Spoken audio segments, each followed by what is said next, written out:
हम एनसीईआरटी विज्ञान के प्रश्न को देखते हैं। आइए, हमारा पहला क्वेश्चन है, टंगस्टन का गलनांक होता है। टंगस्टन का गलनांक होता है, हमारे सामने जो विकल्प है वो है 4380 degree Celsius, 3380 degree Celsius, 2400 degree Celsius, 2300 degree Celsius. तो हमारा सही आंसर होगा 3380 डिग्री सेल्सियस। आप जानते हैं कि विद्युत बल्ब में तंतु के उपचयन को रोकने के लिए टंगस्टन के धातु का ही इस्तेमाल किया जाता है। टंगस्टन का इस्तेमाल किया जाता है और उस टंगस्टन का गलनांक होता है 3380 डिग्री सेल्सियस। 3380 degree Celsius. हमारा अगला क्वेश्चन है, फ्यूज निर्माण के लिए निम्न में से किस धातु का उपयोग किया जाता है? फ्यूज बनाने के लिए किस धातु का उपयोग किया जाता है? हमारे सामने विकल्प है एल्यूमिनियम, कॉपर, आयरन, एक से अधिक। तो फ्यूज बनाने के लिए इसका आंसर होगा एक से अधिक। फ्यूज बनाने के लिए इन तीनों का इस्तेमाल किया जाता है। आप जानते हैं फ्यूज किसी धातु या मिश्र धातु का इस्तेमाल करके फ्यूज बनाया जाता है। हमारा अगला क्वेश्चन है, पादप के भीतर जल की गति में सहायक है, यानी किसी पौधे के भीतर जो जल की गति होती है, एक हिस्से से दूसरे हिस्से में जो जल जाता है उसमें कौन सहायक होता है? हमारे सामने विकल्प है वाष्पोत्सर्जन, जाइलम, कोशिका भित्ति, एक से अधिक। तो हमारा सही आंसर होगा एक से अधिक। पादप के भीतर जल की गति में जल की गति जाइलम के द्वारा होता है, ये तो आप जानते हैं, लेकिन जल की गति में वाष्पोत्सर्जन भी सहायक होता है। जब कोई पौधा बहुत लंबा होता है तब उसमें जल का नीचे से ऊपर तक पहुंचना बहुत मुश्किल होता है। ऐसी स्थिति में जो पत्तियों में, ऊपर के पत्तियों में वाष्पोत्सर्जन होता है, उस वाष्पोत्सर्जन की वजह से जल में ऊपरमुखी गति होती है और उस ऊपरमुखी गति की वजह से ही लंबे पौधों में जल जड़ से ऊपर तक पहुंच पाता है। तो इस तरह हम जानते हैं कि पादप के भीतर जल की गति में सहायक कौन कौन है? वाष्पोत्सर्जन और जाइलम तो है ही। अगला है, सही कूट को चुने। विद्युत ऊर्जा शक्ति तथा द्रव्यमान का गुणनफल होता है। कह रहा है कि विद्युत ऊर्जा शक्ति तथा द्रव्यमान का गुणनफल होता है। बी कह रहा है वाट शक्ति का सबसे बड़ा मात्रक है। वाट शक्ति का सबसे बड़ा मात्रक है। तो सही कूट चुने। कूट एक में है केवल ए, यानी केवल ए सही है। बी में है, दो में है केवल बी, तीन में है ए और बी दोनों, चार में है कोई नहीं। तो हमारा सही आंसर होगा 4, कोई नहीं। विद्युत ऊर्जा शक्ति तथा द्रव्यमान का गुणनफल होता है, ये गलत है। विद्युत ऊर्जा शक्ति तथा द्रव्यमान का गुणनफल होता है, ये गलत है। वाट शक्ति का सबसे बड़ा मात्रक है, ये भी गलत है। शक्ति का सबसे बड़ा मात्रक किलोवाट है। शक्ति का सबसे बड़ा मात्रक किलोवाट है। किलोवाट है, शक्ति का सबसे बड़ा मात्रक किलोवाट है। और विद्युत ऊर्जा किसका गुणनफल होता है? विद्युत ऊर्जा शक्ति तथा समय का गुणनफल होता है। विद्युत ऊर्जा शक्ति का तथा समय का गुणनफल होता है। आगे है, सर्वप्रथम किसने प्रमाणित किया कि विद्युत तथा चुंबकत्व परस्पर संबंधित परिघटनाएं हैं? यानी सर्वप्रथम किसने बताया कि विद्युत तथा चुंबकत्व परस्पर संबंधित परिघटनाएं हैं? हमारे सामने विकल्प है फ्लेमिंग, हर्ट्ज, क्रिश्चियन ऑस्ट्रेड, माइकल फराडे। तो आपका सही आंसर हो जाएगा इसमें क्रिश्चियन ऑस्ट्रेड। सर्वप्रथम क्रिश्चियन ऑस्ट्रेड ने ही 1820 ईस्वी में 1820 में यह प्रमाणित किया, जब उसने एक धातु के तार से विद्युत धारा को प्रवाहित किया और उसके माध्यम से जब उसने देखा कि जब किसी धातु के तार से विद्युत धारा को प्रवाहित की जाती है तो उसके तार के आसपास जो दिक सूचक होता है, यानी जो कंपास होता है, उसमें विक्षेपण उत्पन्न होता है और उसी आधार पर इसने प्रमाणित किया कि विद्युत तथा चुंबकत्व परस्पर संबंधित परिघटनाएं हैं 1820 ईस्वी में। आप जानते हैं कि फ्लेमिंग ने वाम हस्त नियम दिया था और फ्लेमिंग का वाम हस्त नियम किससे संबंधित है? चुंबकीय क्षेत्र में किसी विद्युत धारावाही के चाल से। फ्लेमिंग का वाम हस्त नियम किससे संबंधित है? विद्युत चुंबकीय क्षेत्र में किसी विद्युत धारावाही के चाल से संबंधित है। माइकल फराडे ने विद्युत अपघट्य का नियम की खोज की थी। माइकल फराडे ने विद्युत अपघटन के नियम की खोज की। माइकल फराडे ने विद्युत अपघटन के नियम की खोज की थी। अगला है सही को चुने। ए में है प्रतिरोधकों के श्रेणी क्रम संयोजन में परिपथ के हर भाग में विद्युत धारा समान होता है। बी है प्रतिरोध का एसआई मात्रक एम्पियर है। सी है इलेक्ट्रॉन प्रवाह की दिशा को विद्युत धारा की दिशा माना जाता है। और डी है विद्युत शक्ति का एसआई मात्रक विभवांतर है। और पूछ रहा है सही को चुने, तो इसमें से सही कौन है? इसमें से सही है सिर्फ ए। प्रतिरोधकों के श्रेणी क्रम संयोजन में परिपथ के हर भाग में विद्युत धारा समान होता है, ये सही है। प्रतिरोध का एसआई मात्रक एम्पियर नहीं होता है, प्रतिरोध का एसआई मात्रक ओम होता है। प्रतिरोध का एसआई मात्रक ओम होता है।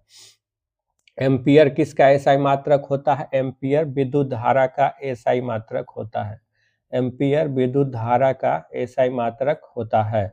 इलेक्ट्रॉन प्रवाह की दिशा को विद्युत धारा की दिशा माना जाता है, नहीं। इलेक्ट्रॉन प्रवाह की दिशा के विपरीत दिशा को विद्युत धारा की दिशा माना जाता है। यानी कि जिस दिशा में इलेक्ट्रॉन का प्रवाह हो रहा हो उसके विपरीत दिशा को विद्युत धारा की दिशा माना जाता है। अगला है विद्युत शक्ति का एसआई मात्रक विभवांतर होता है, नहीं। विद्युत शक्ति का एसआई मात्रक वाट होता है। और विभवांतर का एसआई मात्रक वोल्ट होता है। विभवांतर का एसआई मात्रक वोल्ट होता है। अगला क्वेश्चन है हृदय किस आकार का होता है? मानव के शरीर में जो हृदय होता है उसका आकार कैसा होता है? ए है पंजा यानी पंजा के आकार का, बी है उंगली यानी उंगली के आकार का, सी है मुट्ठी और डी है घन यानी घनाकार। तो इसका सही आंसर होगा सी, मुट्ठी। हृदय का आकार जो होता है वो मुट्ठी के आकार का होता है। अगला है निम्न में से किसका हृदय 4 कक्षीय होता है यानी 4 चेम्बर वाला होता है? विकल्प है कछुआ, सांप, छिपकली, मगरमच्छ। तो आपका सही आंसर होगा मगरमच्छ। जो मगरमच्छ है उसका हृदय 4 कक्षीय होता है। आप जानते हैं कि मानव का जो हृदय है वो भी 4 कक्षीय होता है, जो पक्षी का हृदय है वो भी 4 कक्षीय होता है और मगरमच्छ का हृदय भी 4 कक्षीय होता है। लेकिन अंतर ये है कि देखिए ये चारों ही सरीसृप वर्ग में आता है। ये चारों ही सरीसृप वर्ग में आता है। सरीसृप वर्ग में आता है। कछुआ, सांप, छिपकली और मगरमच्छ चारों ही सरीसृप वर्ग में आता है। और सरीसृप वर्ग में आने वाले जो भी जीव होते हैं उसका जो हृदय होता है वो त्रिकक्षीय होता है, यानी उसमें 3 चेम्बर होता है, त्रिकक्षीय होता है। मगर मगरमच्छ अपवाद है, यानी सरीसृप वर्ग के अंतर्गत आने वाले जो जीव है उसमें मगरमच्छ एक अपवाद है जिसके भीतर 4 चेम्बर यानी 4 कक्ष, जिसके हृदय में 4 कक्षा होता है। और ये जो सरीसृप होता है इसमें फेफड़ा भी होता है, जिसके द्वारा श्वसन का कार्य होता है। तो ये चारों क्या है? कछुआ, सांप, छिपकली और मगरमच्छ, ये चारों ही सरीसृप वर्ग के अंतर्गत आता है। और सरीसृप वर्ग में सामान्यतः सरीसृप वर्ग के जीवों में 3 ही जो हृदय होता है उसमें 3 ही कक्षा होता है। लेकिन मगरमच्छ अपवाद है, मगरमच्छ के हृदय में 4 कक्ष होता है। तो ये हमने 8 तक देखा और आइए आगे के क्वेश्चन को देखते हैं।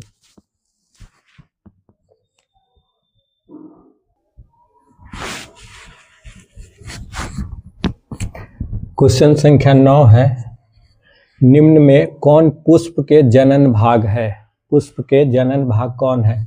ए में है दल यानी पंखुड़ी, बी में है बाह्य दल, सी में है पुंकेसर, डी में है एक से अधिक। तो पुष्प के जनन भाग, इसका सही आंसर होगा पुंकेसर। पुंकेसर पुष्प के जनन भाग है इनमें से पुंकेसर। और एक और पुष्प का जनन भाग होता है जिसको हम कहते हैं स्त्री केसर। स्त्री केसर, स्त्री केसर, ये जनन भाग होता है पुंकेसर और स्त्री केसर। अगला है सही कूट को चुने। सही कूट को चुने। पपीता उभयलिंगी पुष्प होता है, बी में है सरसों एक लिंगी पुष्प होता है, कूट है एक में केवल ए, दो में है केवल बी, सी में है कोई नहीं, डी में एक और बी। तो इसमें आपका सही आंसर हो जाएगा सी, कोई नहीं। इनमें दोनों में से कोई सही नहीं है। क्यों? क्योंकि पपीता जो है, पपीता एक लिंगी पुष्प है। एक लिंगी पुष्प है। पपीता एक लिंगी पुष्प है। और सरसों जो है, सरसों ये उभयलिंगी पुष्प है। उभयलिंगी पुष्प है। सरसों उभयलिंगी पुष्प है, यानी वो पुष्प जिसमें स्त्री केसर और पुरुष के पुंकेसर, स्त्री केसर और पुंकेसर, जिस पुष्प में इन दोनों में से कोई एक होता है, उसे हम क्या कहते हैं? एक लिंगी पुष्प कहते हैं। और जिस पुष्प में ये दोनों होता है, उसे हम उभयलिंगी पुष्प कहते हैं। उसे हम उभयलिंगी पुष्प कहते हैं। तो पपीता कैसा पुष्प है? पपीता एक लिंगी। पपीता कैसा पुष्प है? एक लिंगी। पपीता एक लिंगी पुष्प है। और सरसों कैसा है? उभयलिंगी। सरसों उभयलिंगी पुष्प है। सरसों उभयलिंगी पुष्प है। आगे हम देखते हैं, शुक्राणु उत्पादन के लिए आवश्यक ताप होता है। शुक्राणु उत्पादन के लिए आवश्यक ताप होता है शरीर के ताप के बराबर, शरीर के ताप से अधिक, शरीर के ताप से कम, इनमें से कोई नहीं। तो हमारा सही आंसर होगा शरीर के ताप से कम। शुक्राणु उत्पादन के लिए जो आवश्यक तापमान होता है वो शरीर के ताप से कम होता है। और इसीलिए शुक्राणु का निर्माण जो होता है वो वृषण में होता है। और ये वृषण जो है वो वृषण कोश में स्थित होता है। वृषण कोश में। और ये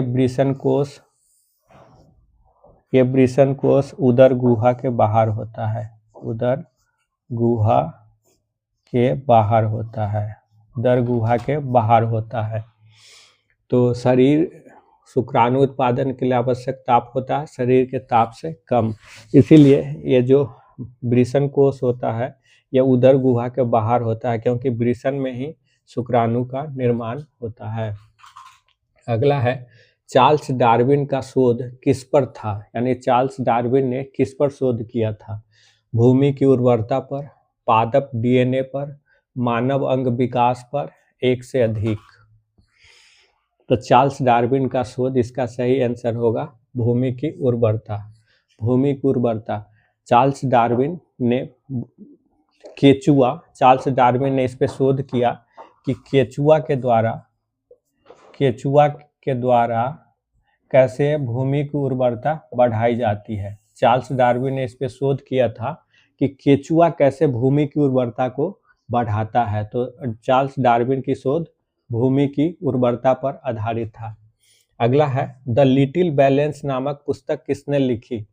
हमारे सामने विकल्प है Newton, Galileo, Darwin, Michael Faraday. तो द लिटिल बैलेंस नामक पुस्तक, इसका सही आंसर होगा बी। द लिटिल बैलेंस नामक पुस्तक गैलीलियो ने लिखा। तो हमने देखा कि पुष्प में जननांग 2 होते हैं, स्त्री केसर और पुंकेसर। जिस पुष्प में केवल एक जननांग होते हैं उसको एक लिंगी कहते हैं, और जिसमें दोनों होता है उसको उभयलिंगी कहते हैं। पपीता क्या है, एक लिंगी है, और सरसों क्या है, उभयलिंगी है। शुक्राणु उत्पादन के लिए आवश्यक ताप शरीर के ताप से कम होनी चाहिए। चार्ल्स डार्विन का शोध किस पे था? केंचुआ द्वारा भूमि की उर्वरता जो बढ़ाई जाती है उसी पे था। द लिटिल बैलेंस नामक पुस्तक किसने लिखा था? गैलीलियो ने लिखा था, गैलीलियो ने लिखा था। अब हम ज्योग्राफी के क्वेश्चन को देखते हैं, आइए।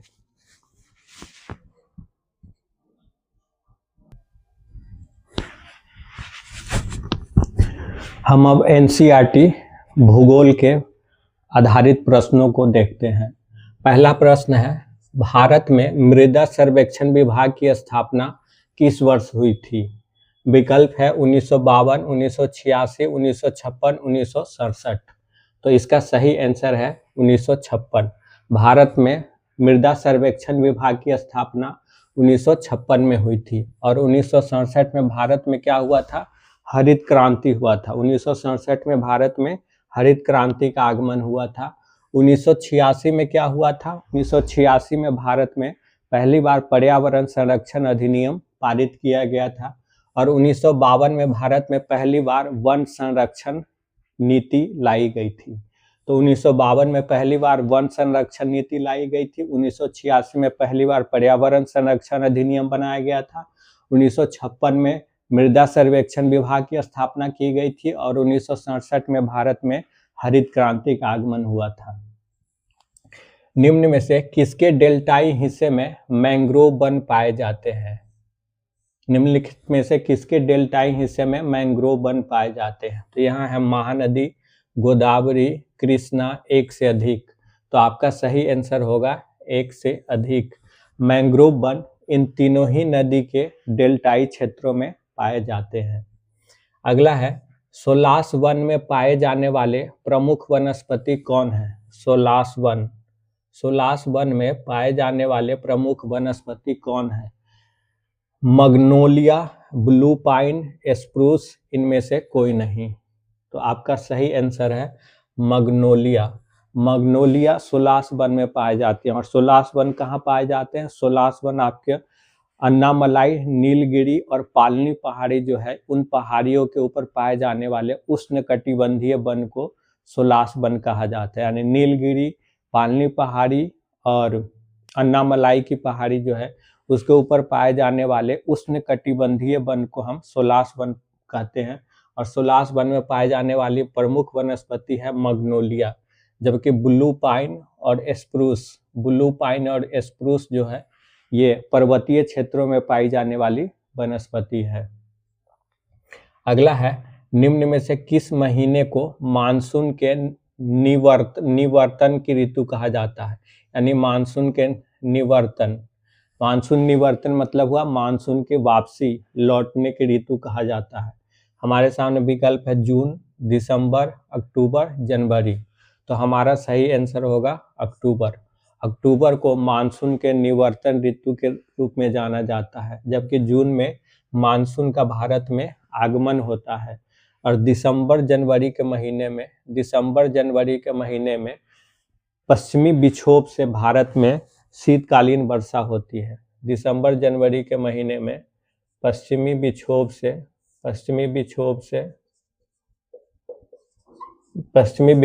भारत में शीतकालीन वर्षा होती है, शीतकालीन, जो कि रबी की फसल के लिए काफी अच्छी मानी जाती है। शीतकालीन वर्षा होती है पश्चिमी विक्षोभ से।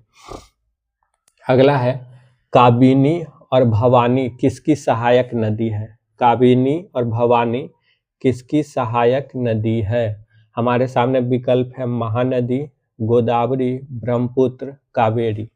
तो इसका सही आंसर है कावेरी। काबिनी और भवानी कावेरी की सहायक नदी है। और कावेरी कहाँ से निकलती है? कावेरी निकलती है कर्नाटक के ब्रह्मगिरी श्रृंखला से। कर्नाटक के ब्रह्मगिरी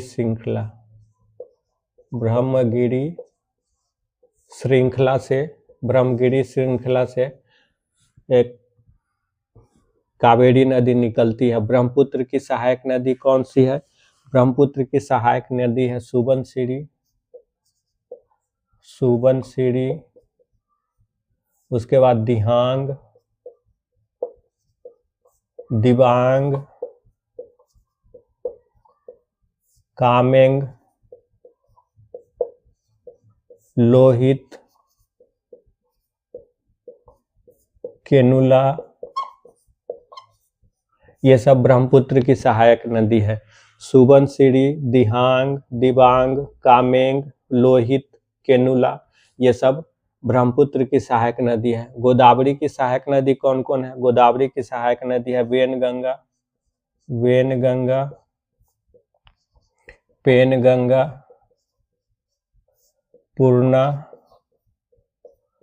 वर्धा, प्राणहिता,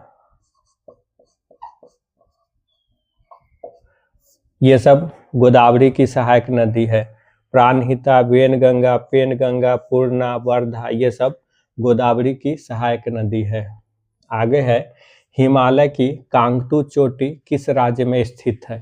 हिमालय की कांगतू चोटी, कांगतू चोटी किस राज्य में स्थित है? हमारे सामने विकल्प है जम्मू कश्मीर, हिमाचल प्रदेश, उत्तराखंड, इनमें से कोई नहीं। तो इसका सही आंसर होगा डी, इनमें से कोई नहीं। कांगतू चोटी कहाँ स्थित है? कांगतू चोटी अरुणाचल प्रदेश में स्थित है। कहाँ स्थित है? अरुणाचल प्रदेश, अरुणाचल प्रदेश में, अरुणाचल प्रदेश में कांगतू चोटी स्थित है। अगला है, 29 मई 1953 को माउंट एवरेस्ट पर चढ़ने वाले तेंजिंग नोर्गे शेरपा किस देश के थे? तेंजिंग नोर्गे शेरपा किस देश के थे? 29 मई 1953 को माउंट एवरेस्ट पर चढ़ने वाले तेंजिंग नोर्गे शेरपा किस देश के थे? हमारे सामने विकल्प है न्यूजीलैंड, नेपाल, भारत, जापान। तो इसका सही आंसर होगा भारत, भारत। तेंजिंग नोर्गे शेरपा भारत के थे और 29 मई 1953 को इन्होंने एडमंड हिलेरी, न्यूजीलैंड के रहने वाले एडमंड हिलेरी, एडमंड हिलेरी के साथ माउंट एवरेस्ट पर चढ़ा था और ये दोनों माउंट एवरेस्ट पर चढ़ने वाले पहले व्यक्ति बने थे 29 मई 1953 को एडमंड हिलेरी के साथ। उसके अलावा जापान की रहने वाली जुंको तेबई, जुंको तेबई जो माउंट एवरेस्ट पर चढ़ने वाली पहली महिला थी, जबकि भारत के तरफ से माउंट एवरेस्ट पर चढ़ने वाली पहली महिला बछेंद्री पाल थी और जुंको तेबई 1975 में चढ़ी थी। अगला है, भारत का पहला जीव मंडल निचय है, मतलब जीव मंडल आरक्षित क्षेत्र, भारत का पहला जीव मंडल आरक्षित क्षेत्र कौन सा है? हमारे सामने विकल्प है नंदा देवी, नीलगिरी, सुंदरबन, मन्नार की खाड़ी। तो इसका सही आंसर होगा नीलगिरी। नीलगिरी जीव मंडल निचय की स्थापना हुई थी 1986 ईस्वी में। नीलगिरी जीव मंडल निचय की स्थापना कब हुई थी? 1986 ईस्वी में। तो ये था भारत में मृदा सर्वेक्षण विभाग की स्थापना 1956 में हुई थी। 1952 में पहली बार भारत में वन नीति लाई गई थी। 1956 में पर्यावरण संरक्षण अधिनियम और 1967 में भारत में हरित क्रांति की शुरुआत हुई थी। किसके डेल्टाई हिस्से में मैंग्रोव वन पाए जाते हैं? तीनों के ही। सोलास वन में पाए जाने वाले वनस्पति है मग्नोलिया।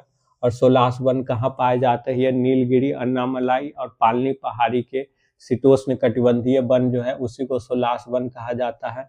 मानसून के निवर्तन कब होता है? अक्टूबर के महीने में। काबिनी और भवानी किसकी सहायक नदी है? ये कावेरी की सहायक नदी है। और कावेरी कहाँ से निकलती है? कर्नाटक के ब्रह्मगिरी श्रृंखला से निकलती है। हिमालय की कांगतू चोटी किस राज्य में स्थित है? अरुणाचल प्रदेश में स्थित है। तेंजिंग नोर्गे शेरपा किस देश के थे? भारत के रहने वाले थे। और भारत का पहला जैव मंडल निचय कौन था? नीलगिरी।